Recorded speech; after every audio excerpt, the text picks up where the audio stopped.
शिव महापुराण के अनुसार रावण भगवान शिव का परम भक्त था। उसने शिव जी को प्रसन्न करने के लिए शिव तांडव स्रोत की रचना की और अपनी 10 शीशों की आहुति देने की प्रक्रिया भी शुरू कर दी थी, जिस पर शिव ने उसे वरदान दिया था। हालांकि रावण को शिव का परम भक्त माना जाता है, वह ज्ञानी और शक्तिशाली भी था। पौराणिक कथा के अनुसार जब रावण ने हिमालय को अपनी भुजाओं पर उठाकर शिव को प्रसन्न करने का प्रयास किया तो शिव ने अपने पैर से हिमालय का वजन बढ़ाकर उसे दबा दिया। उस अवस्था में भी रावण ने शिव की उपासना बंद नहीं की और शिव स्तुति में शिव तांडव की रचना की। दर्शकों, आप देख रहे हैं नया सवेरा, मैं सियाराम मिश्र। इस समय विशंभर पाठक शास्त्री जी की शिव महापुराण पे काशी में कथा हो रही है। आप भी कथा का रसास्वादन करें। मतलब लंका में नहीं जाना तो नहीं जाना, एक बार छोड़ दिया, दोबारा फिर लंका पहुंचे नहीं। वह लंकाधिपति रावण पहुंचा है इनके पास में, इनको मना रहा है, महादेव आप लंका चढ़ो, आप चलो लंका। भगवान ने विचार किया आप जाना ही नहीं है, अब यह स्वरूप तो जाएगा नहीं। शिव जी ने जो है अपना एक लिंग जो है रावण को प्रदान किया और कहा यदि तुम इस लिंग को लंका तक ले जाओगे तो यही समझना कि हमारा स्वरूप ही जो है लंका पहुंच गया, मैं ही साक्षात रूप से पहुंचा, ये मैं तुम्हें प्रदान कर रहा हूं। लेकिन हाँ, शर्त यह है इसको कहीं भूतल पे रखना मत, फिर हमारी जिम्मेदारी नहीं रहेगी। ठीक है, ये रावण जो है उस लिंग को लेकर आगे बढ़ा कैलाश से, और मार्ग में होता क्या है, मार्ग में जो है शरीर का धर्म उसको प्राप्त हो गया। अब करें तो क्या करें, उससे हमसे निर्वृत्त होना है। अब चला नहीं जा रहा है, लंका दूर है, कैलाश कहां और लंका कहां, ये भगवान शिव की लीला हो रही है, उनकी इच्छा ही नहीं जाने की। अब इसने विचार किया कि ऐसा है, देखो देखो सामने से कोई ग्वाल आ रहा है, बछड़ों को चरा रहा था। उस ग्वाल को जो है रोका, कैसा है अपने हाथों में यह शिवलिंग तुम ले लो और भूमि पर रखना नहीं, और हम आते हैं। अब ये गया, बहुत समय जो है व्यतीत हो गया, कई घंटों के बाद जो है निर्वृत्त होके वो आया है। उसका परिणाम क्या, वह बालक था, समझा नहीं। उसके जो गाय बछड़े आगे बढ़ते गए, गायों को चढ़ा रहा था, और उसने जो है उसी स्थान पर ही शिवलिंग को वहां पे रखकर ये आगे बढ़ गए। और वह रावण आया, बालक कहां, अरे सामने दिख नहीं रहा है। उसकी दृष्टि जो है शिवलिंग के ऊपर पड़ी और उससे खूब प्रयास किया, बहुत ही प्रयास किया कि वहां से जो उठ जाए, हिल जाए। उठना तो छोड़ो, वह हिला तक भी नहीं। अब इसी समय जो है भगवान शिव वहां प्रकट होते और कहा रावण, अब ये तुम्हारा जो प्रयास है वह सफल होने वाला नहीं। हमने जो पहले ही बता दिया था कि भूमि पर जो है इसका संसर्ग प्राप्त न हो, और हम इसी स्थान पर जो है वास करेंगे, वैद्यनाथेश्वर के नाम से प्रसिद्ध होंगे। बोलो वैद्यनाथेश्वर भगवान की जय। इसी प्रकार भगवान राक्षसों का उद्धार करने हेतु, ब्राह्मणों की रक्षा करने हेतु जो पधारे हैं ब्राह्मणों के पुकारने पर, और ब्राह्मणों ने जो उनसे विनती किया कि आप हम सभी की रक्षा के लिए यहां पर रहिए, वास करिए, दैत्यों का संहार करते रहिए, तो ब्राह्मणों के कहने पर जो है भगवान शिव एक स्थान पर ज्योति रूप से जो है विद्यमान होते, जो कि ब्राह्मणों के रक्षक हैं। ऐसा कौन सा वह स्वरूप है, तो नागेश्वर रूपी जो ज्योति है। बोलो नागेश्वर भगवान की जय। आगे क्रम में जो है सूर्य महाराज वर्णन कर रहे हैं, ज्योतिर्लिंगों का चरित्र जो है श्रवण करा रहे हैं। ये ज्योतिर्लिंग की गणना जो है स्वयंभू में होती है। इन ज्योतिर्लिंगों को किसी ने स्थापन नहीं किया है, राम प्रतिष्ठा नहीं भाई, स्वयं प्रभु वहां पधार गए, ये उसकी महत्ता है। इन नामों की महत्ता ये, जैसे रामेश्वर, और रामेश्वर ज्योतिर्लिंग जो है सबसे हटके है, ये ध्यान रखना। रामेश्वर की स्थिति ऐसी है कि जिस समय भगवान श्री राम जो है लंका की यात्रा जो है करने वाले थे, उस यात्रा करने के पूर्व में अपने आराध्य का पूजन किया है। और जिस समय पूजन किया तो पूजन के समय जो है बड़े बड़े विद्वान वहां उपस्थित हैं, वह पूजन को तो करा रहे हैं, संकल्प को करा रहे हैं। और पूजन किस नाम से करा रहे हैं? सांब सदा शिवाय नमः पाद्योः पाद्यम समर्पयामि, सांब सदा शिवाय नमः गंधम समर्पयामि, सांब सदा शिवाय नमः वेणुपत्रम समर्पयामि, सांब सदा शिवाय नमः नाना परिमल द्रव्याणि सौभाग्य द्रव्याणि समर्पयामि। किस नाम से पूजा करते हैं? तो वहां पे नाम बोलते हैं ना, नाम यही है, सांब सदा शिवाय नमः, सांब सदा शिवाय नमः, सांब सदा शिवाय नमः आवायामि स्थापयामि, आह्वान कराया, स्थापन कराया। सुप्रतिष्ठितो वरदो भव, आपकी प्रतिष्ठा करवें। ठीक, अब क्या क्रम आया? प्रार्थयेत, भगवान हे दशरथ नंदन सांब सदा शिव की प्रार्थना करो। और उन्होंने जो है प्रार्थना आरंभ कर दी। और क्या कहा? इत्येषा वाङ्मयी पूजा श्रीमच्छंकर पादयोः अर्पिता तेन देवेशा प्रियताम में सदा। ये जो हमारी जो पूजा जो है सांब सदा शिव के चरणों में अर्पित करते हैं, इसको वह ग्रहण करें।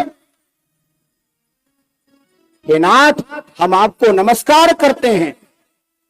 जब इस प्रकार प्रभु श्री राम ने यहां प्रार्थना की है, उनके प्रार्थना करने पर जो है उसी लिंग में से अब भगवान का प्रागट्य भया है। बड़े भक्त वत्सल भगवान की जय। भगवान का प्रागट्य भया, परस्पर में जो है वार्तालाप भई। उसके उपरांत भगवान शिव ने स्वयं यहां पर बताया, इस लिंग की जो अर्चना है राम के द्वारा भई है। ये राम कौन है? राम है जिसके ईश्वर, राम है जिसके ईश्वर, ऐसा ये लिंग है। इस कारण ये रामेश्वर के नाम से विख्यात रहेगा। एक अर्थ तो ये प्राप्त होता है, और दूसरा अर्थ क्या है? यहां दो अर्थ है।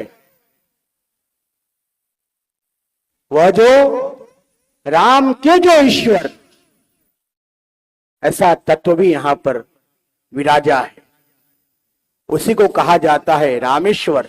बोलो रामेश्वर भगवान की जय। अर्थात जो राम के भी जो ईश्वर हैं और राम के जो ईश्वर उनके भी जो ईश्वर, ऐसे तत्व से वहां पर भगवान शिव विराज गए।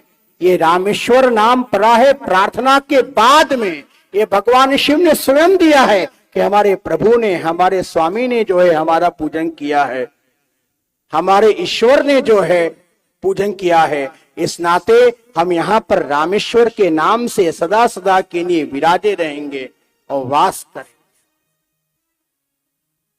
आगे क्रम में जो है बताया सूत जी ने,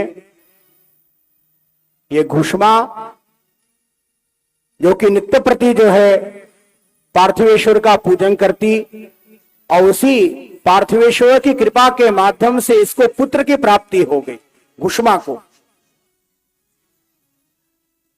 लेकिन इसके पुत्र को जो है विष दिया गया। ये विलाप करती है,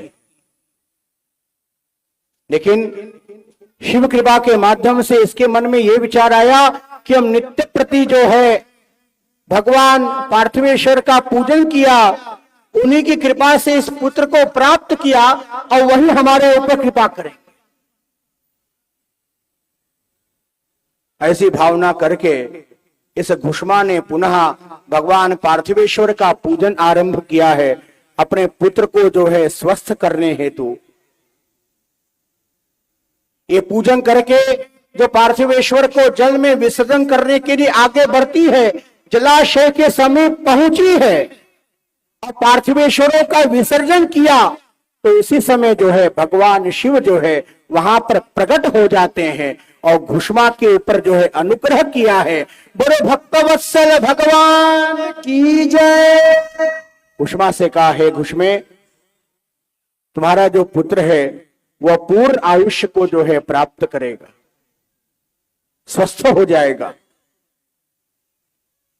तुम्हारे जितने भी शत्रु पक्षी हैं ये सब समाप्त हो जाएंगे। ये घुष्मा भगवान शिव से जो है निवेदन करती है, प्रार्थना करती है, हे नाथ, हे पार्वती नाथ, आप हमारे ऊपर ऐसी कृपा करो कि इसी स्थल पे आप हमेशा हमेशा विराजते रहो, ये कृपा करो। तो घुष्मा के कहने पर जो है आज भक्तवत्सल भगवान ने एक रूप से जो है वहां पर स्थान को ग्रहण किया। जिस रूप से जो है भगवान ने ग्रहण किया है स्थान को, तो वही नाम विख्यात भया घुष्मेश्वर। बोलो घुष्मेश्वर भगवान की जय। अपने भक्त के नाम से जो है अपना नाम संयुक्त कर दिया। भगवान को जो है अपने भक्तों का नाम अत्यधिक प्रिय लगता है, इस कारण जो है अपने भक्तों का नाम भी अपने साथ में जोड़ देते हैं, उसका संयोग करवा देते हैं। वह इतने जो है भक्त प्रिय हैं, भक्तों के अधीन हैं, भक्तों को ऊंचा रखने वाले हैं कि भक्तों का नाम भी अपने साथ में जो है युक्त करवा देते। तो अस्तु इस प्रकार जो है सूत जी महाराज ने और इधर जो है पितामह ब्रह्मा ने भगवान के 12 ज्योतिर्लिंगों के ऊपर जो है प्रकाश किया है, उसके महत्ता के बारे में वर्णन किया। और ये ज्योतिर्लिंगों का यही महात्म्य, यही स्वरूप कि वह सारे पापों को जो है नष्ट करते, समाप्त करते, अर्थात हमको नित्य प्रति जो है पवित्रता की प्राप्ति होती है। किसके माध्यम से? इन्हीं ज्योतिर्लिंगों के माध्यम से। इसलिए जो है हम सभी को यही चाहिए कि प्रातः काल और सायंकाल के समय, सायंकाल अर्थात रात्रि में शयन के पूर्व में इन 12 ज्योतिर्लिंगों का स्मरण करके ही शयन करना चाहिए, उत्तम रहेगा। 12 ज्योतिर्लिंगों की जय हो, 12 ज्योतिर्लिंगों की जय हो। स्मरण हो गया?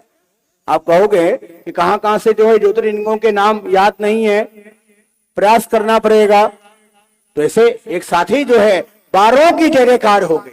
बोलो द्वादश ज्योतिर्लिंग भगवान की जय, द्वादश ज्योतिर्लिंग भगवान की जय, द्वादश ज्योतिर्लिंग भगवान की जय। तो अस्तु समय भी हो चुका है, अब जो है भगवान नाम का संकीर्तन करेंगे और संकीर्तन करके आज के सत्र का जो है विराम करेंगे। और जो अन्य जो चरित्र हैं इसके बारे में कल प्रातः काल के सत्र में सभी लोग जो है श्रवण करें। आज की कथा का यही विराम। अब आगे जो है आरती का दर्शन, प्रसाद ग्रहण करेंगे। जय शंभो, जय शंभो, जय शंभो शिव पार्वती जय।